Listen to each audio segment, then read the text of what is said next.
Hi there. Well, it's blowing like hell today, end of October, 28th I think, and I'm out here to have a check on the birds. So let's have a look. So, the very first feeder's right outside my back door, and it's looking pretty good. We've got fat, and I always keep fat going for the birds in the winter, well, all year round, but certainly in the winter, as well as in the spring when the chicks need it, because it really builds it up for them. It gives them energy and it gives them sustenance and keeps them going. Got a long seed feeder up here. Now this is where it is. We've got open field beside us, tall trees, which is absolutely great, especially for shelter. This is my rose garden. We'll get to the roses in a minute. Thick bushes here, and these keep their thickness most of the year round, so they're always good shelter, especially in the winter. And we're actually facing east now, so it's fairly important. Now, my buddleia, or one of them, well, I do cut it slightly, but not very much, because this is the main sort of collecting ground for when they come to the feeders by the front door. And they really use it, and it's quite important because they need a sort of stopping place, because they're like coming from maybe the oak tree over there, or possibly the sycamores here, or maybe as far as the other side of the field, and then they get here and they have to look around and check that it's safe, safe for magpies, and because we've got magpies and so especially in the spring they're going to be looking out for food for their chicks too. So the birds need somewhere stopping off. They actually started to use, I put this little birch in. Let's go around and see it properly from the other side. Oh, and the grasses as well. And they use the little birch. Let's get a decent bit where you can actually see her. She's going to be beautiful. She's only about 4 years old, but you can see her stems whitening at the bottom, but less at the top. But they use her as part of the perching as well. And we've got another buddleia coming up over the wall there, which is part of the perching. So then they can go from here, and that's the lawley beyond, so you can tell roughly where I am. And there's the long seed feeder coming round to the front door, where we've got two nut feeders and the fat feeder, and the front door, the kitchen window, and another seed feeder there. So there's plenty to go around. I keep this honeysuckle. It needs a bit of a trim now, but I keep it here partly for them. I mean, it's lovely to have honeysuckle outside your front door, but it's also very good because that's another perching and stopping point.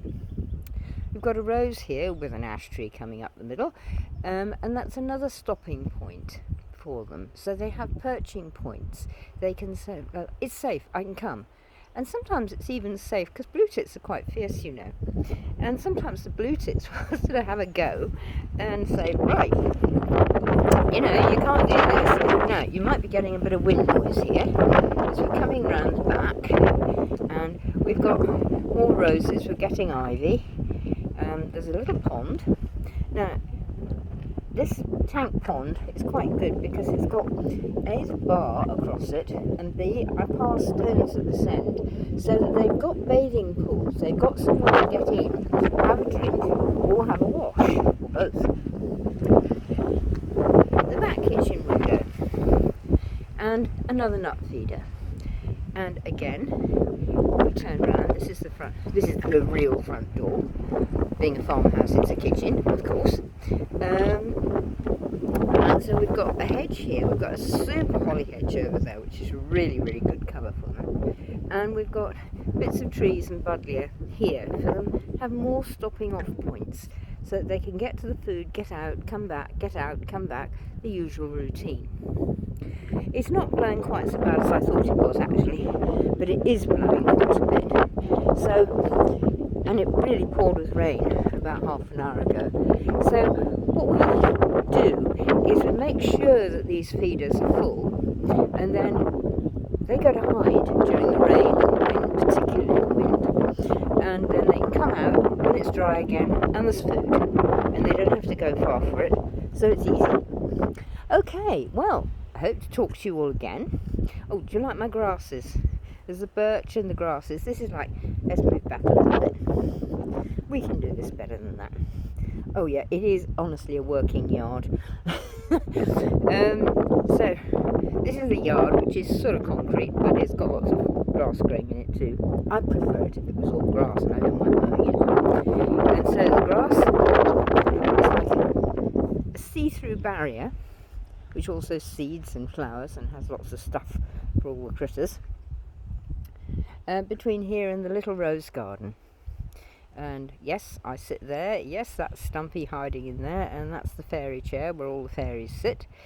And along here, I'm letting flowers grow into the grass here as well, so that there's more food for them, and it's what the ground wants.